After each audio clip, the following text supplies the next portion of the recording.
What is the Peter Pan generation? We are.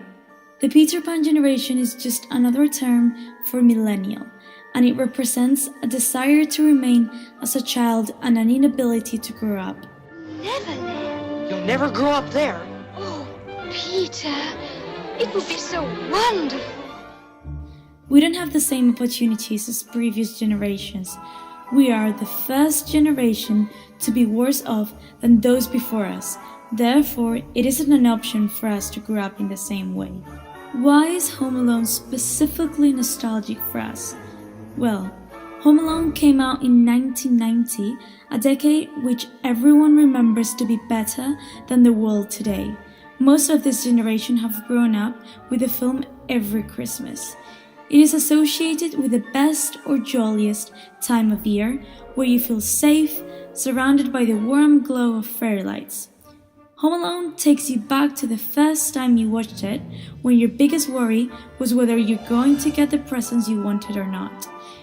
It reminds you of Christmas, a time of giving and kindness.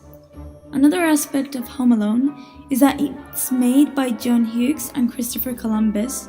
Those names might not seem familiar, but Columbus directed the first two Harry Potters, a franchise which has become another nostalgic blanket for a generation to hide under, perhaps in the same way as Home Alone.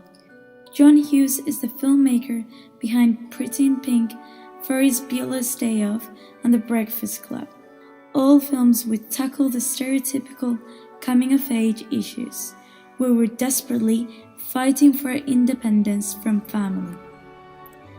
I made my family disappear. And our freedom to be our true selves.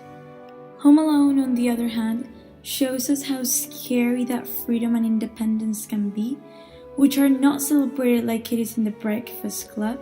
It reflects how we might want to retreat back to our family and hide away from that fear. And why does that make us nostalgic?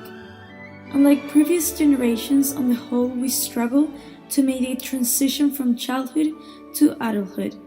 This can be attributed to both external and internal factors. For instance, we don't have the same options as others before us. We can't easily get on the housing ladder.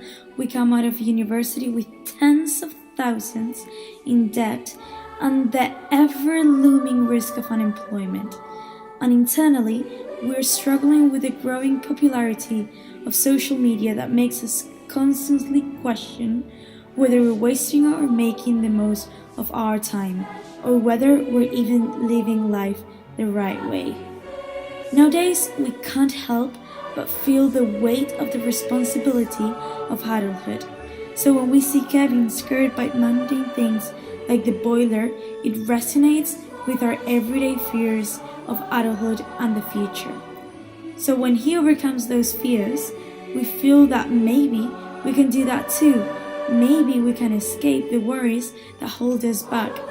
Suddenly, we get that unrestrained confidence and excitement we had when we were little, when we first watched Kevin scare off burglars and beat his own fears. It takes us back to the time when we were convinced we could fight burglars too.